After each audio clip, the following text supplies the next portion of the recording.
Thank you all for coming today. My name is Stephanie Munson, and I'm a health organization consultant with Lawrence Associates.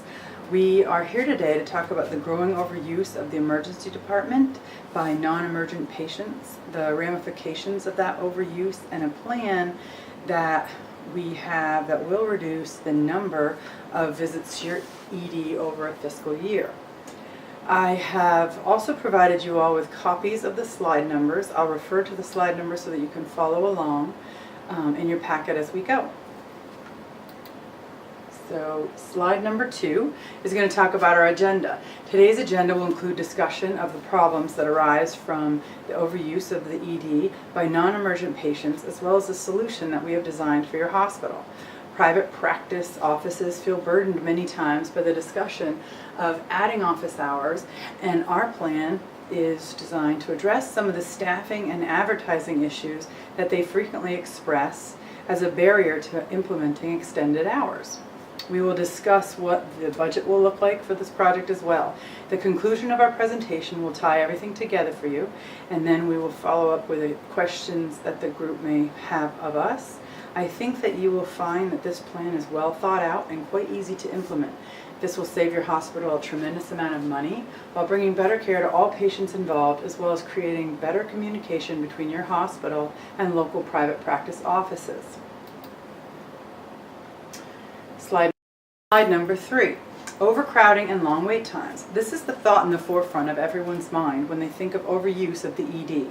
Too many patients in the ED forces your facility to work beyond its capacity.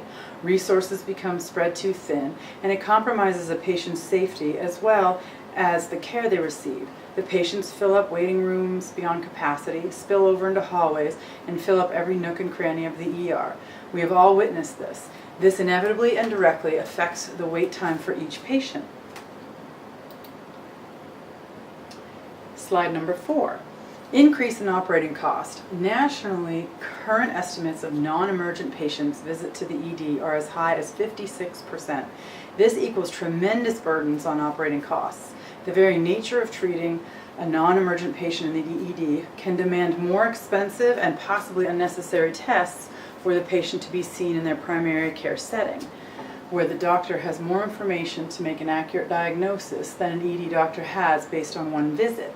ED overuse by non-emergent patients is responsible for an estimated $38 billion in wasteful spending in the U.S. each year. Slide number 5. Decreased quality of care for both emergent and non-emergent patients. The emergent patient will most likely experience a delay in care, while the non-emergent patients are filling up the waiting rooms and the ED beds. This delay in care can be deadly. ED overcrowding delays identification and treatment of time-sensitive conditions such as acute myocardial infarction, strokes, surgical emergencies, and sepsis.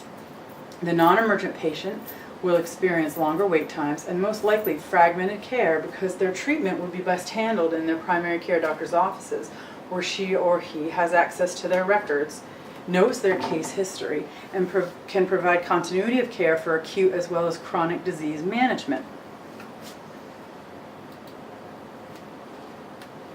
Slide number 6.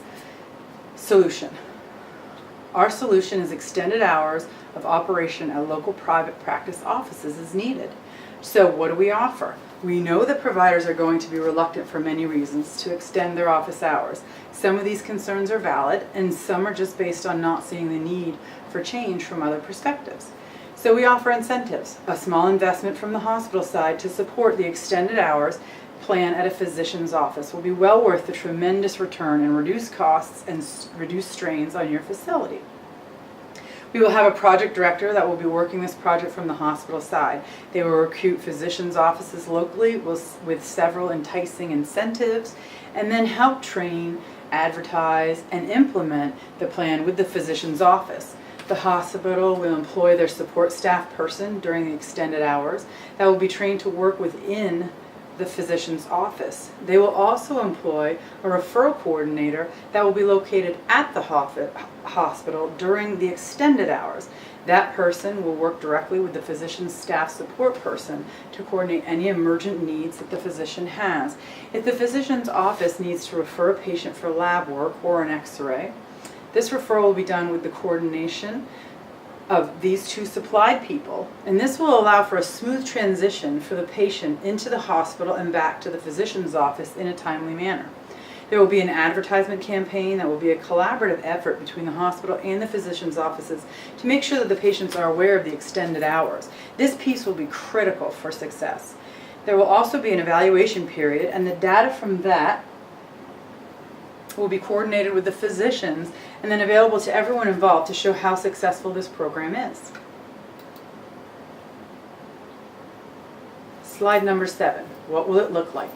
The physician's office will be open hours in addition to their regular schedule. A total of 24 additional hours will be added on in this plan. There will be a direct connection for the patients from the physician's offices to the hospital and emergent services via the referral coordinator.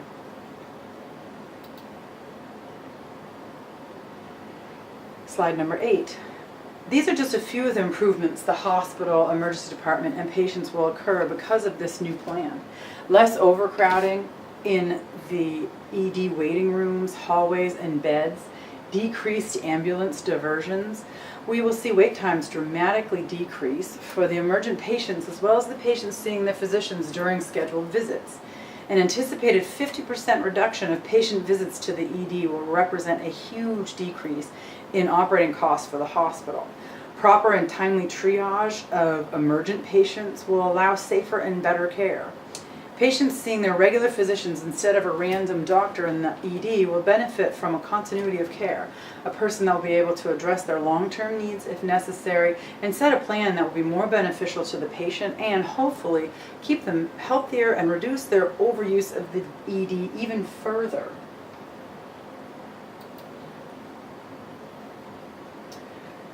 Slide number 9. Slide number 9 discusses the budget. The budget for the first fiscal year will include the cost for the project director, the support staff person, the referral coordinator, and the advertising campaign. The total cost of $76,500 for the first fiscal year will be minimal compared to the savings generated from this plan. Slide number 10. In conclusion, I feel that the plan that we implement will be cost effective as well as address the main concerns produced by the overuse of the ED.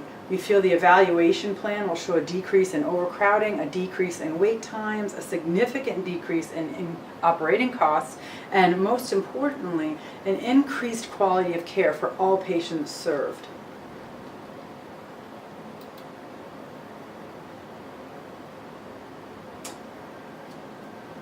So we're on slide number 11, and we will wrap this up with any questions the group might have for us. Thank you so much for your time, and we look forward to working with you in the future.